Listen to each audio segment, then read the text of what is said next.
Good evening. This side, Rahul Magan here. Like I said, we started covering the fund activities across the globe. And like I said, slowly and eventually, I would be covering all vehicles like private equity, venture capitalist, alternate investment funds, large value funds, accredited investors, specialized funds, special situation funds, asset reconstruction companies, and many more. But having said that, if you're expecting me to cover all these in a short span of time, then I apologize right away because this is fairly impossible for me to make it happen. Fairly impossible. Today, I would be covering a very important topic in a fund management, a fund vehicle. Like I said, this topic is not specific to any fund. This topic pertains to all funds. Ladies and gentlemen, technically speaking, the world is not short of various vehicles which we are having. By vehicles, I not mean this transport vehicles. By vehicle, I mean fund management vehicles. Example, collective investment schemes. This is also a vehicle in itself. Alternate investment fund, private equity fund, venture capitalist fund, angel fund, vulture fund, special situation fund. Then you are having retail oriented fund. You are having sector agnostic fund, special purpose vehicle, and the list is endless. It's completely endless. I'm telling you, completely. Ladies and gentlemen, I always surprised that even after 15 years of my career in the banking field, that even after 15 years, I failed to summarize how many, the fund vehicles we are having in the globe. Because after every possible week, I am finding one new word. And when I do the research on that, I am finding it legitimate, I am finding it legal, and I'm finding it a new way of learning the things. Like I said, in very initial videos which I made on the YouTube, that finance is like a sea. Except the Supreme Lord, it is fairly impossible for a human being to went through the whole cycle of the finance because Lord only can make it happen. Lord is the superpower. Ladies and gentlemen, two words which you would have often noticed in newspapers, magazines, maybe some business debates, some seminars, conferences and all.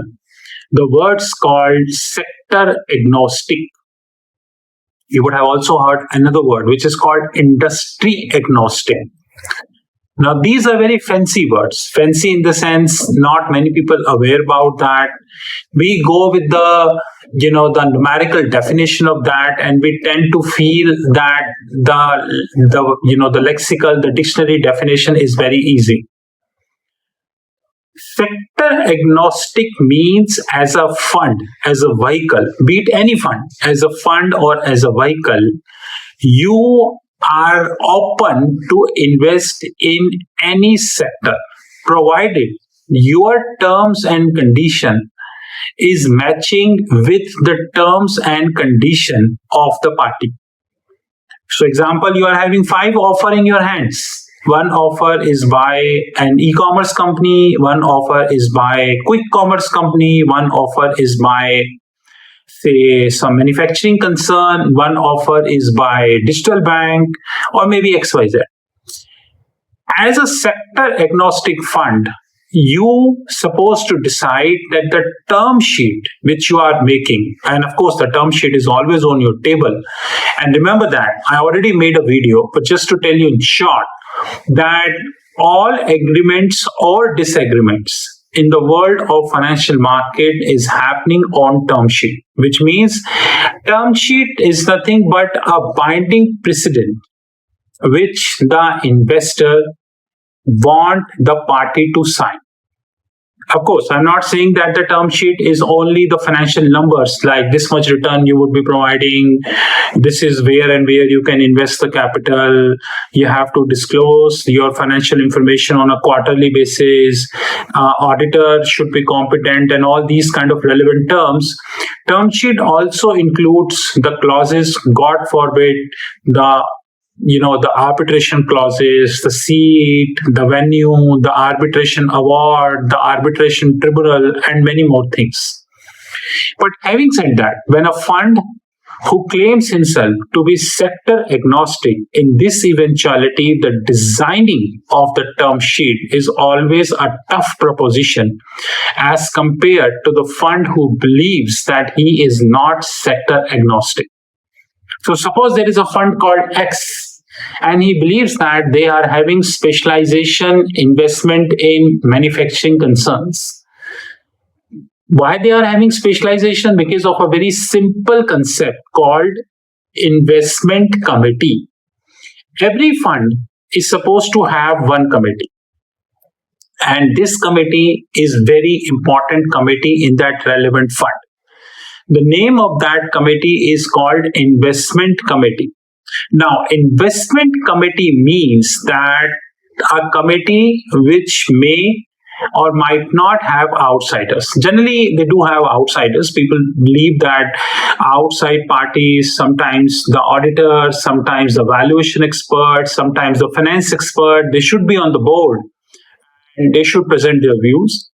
Now, this committee to decide whether we can invest in this company or we should not invest in this company. Now, that decision which they are taking is technically sometimes capital rationing. Capital rationing means the fund is not the fund do not have an unlimited source of money. The fund do not have a printing machine that they just put the paper and the dollar will come out. So fund is also having certain set of investors, and investors always have certain appetite. They always want something on the table before making more funding. And so that investment committee, when they are making a decision, generally it is capital rationing, like this much capital I am holding, this much capital I am supposed to invest. My lock-in period is 4 years, maybe 5 years, maybe 8 years, and whether I am able to hold during this lock-in period or I am not being able to hold this lock-in period. This all mathematics they needs to do. And when the investment committee is done with the mathematics, then they will take a final judgment whether they are going ahead or not.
The second piece is relatively more complicated and which is called industry agnostic.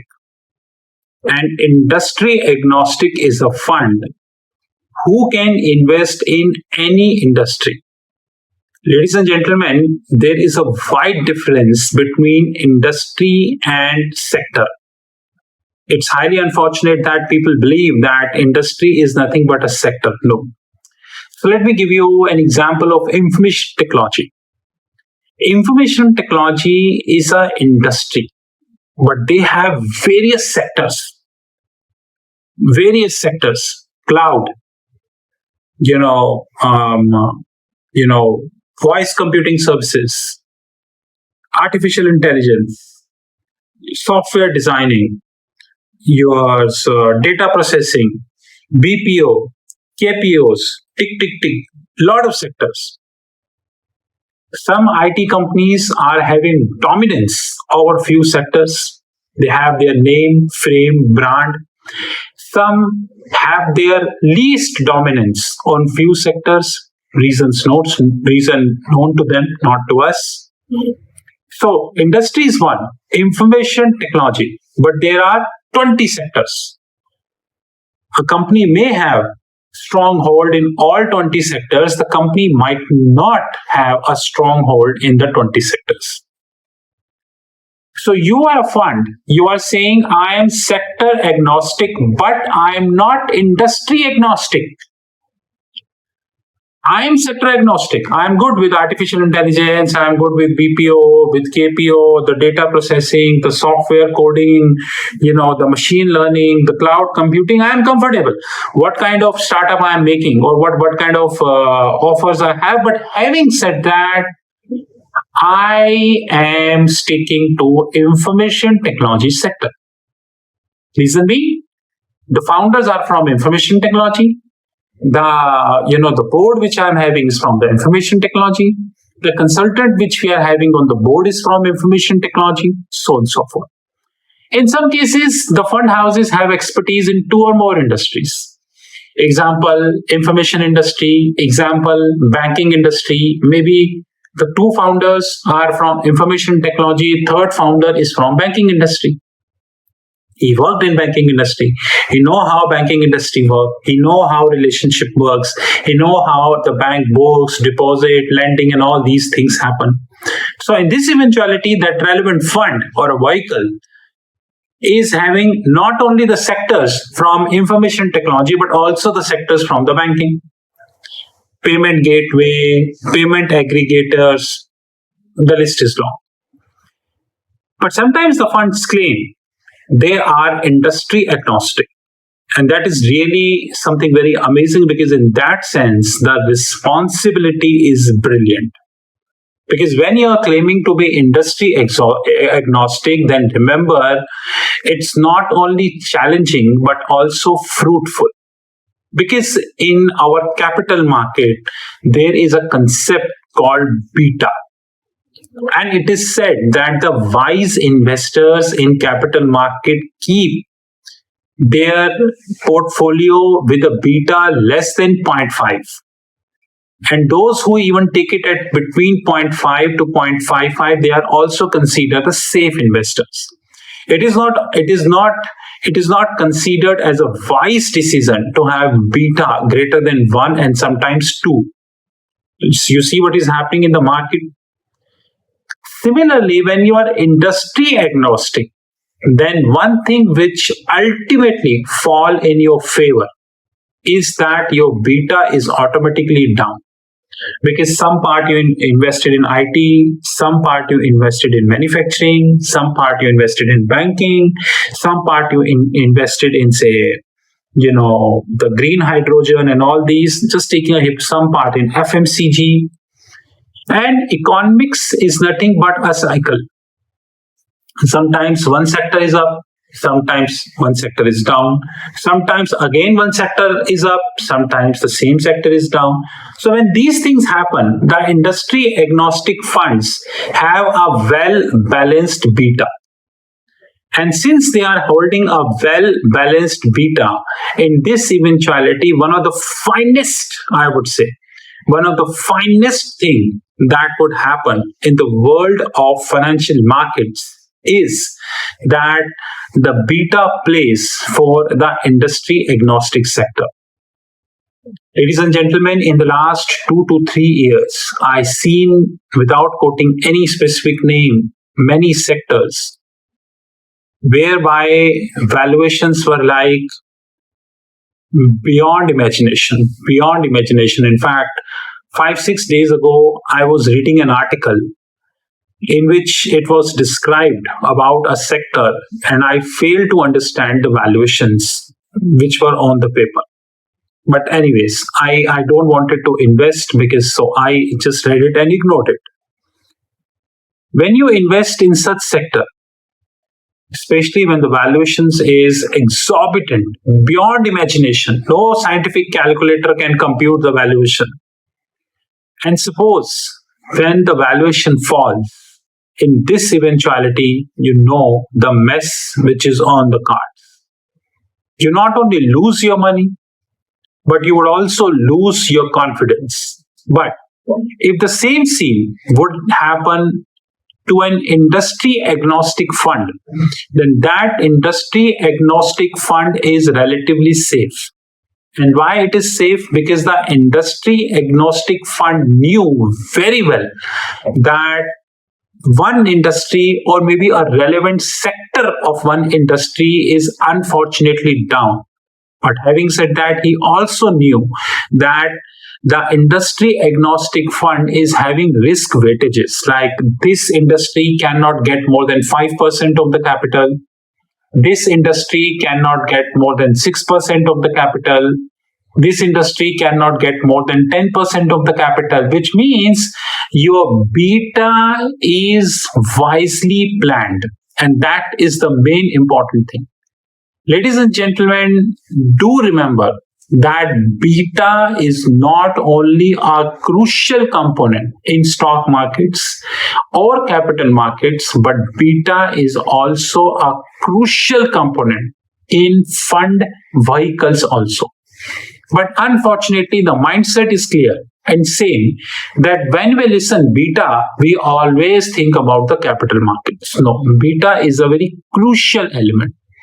That is the reason I said that designing of a fund vehicle is always a tough proposition, always a tough proposition, and only the experts should get an opportunity to design a relevant fund. Thank you, ladies and gentlemen. This is Rahul.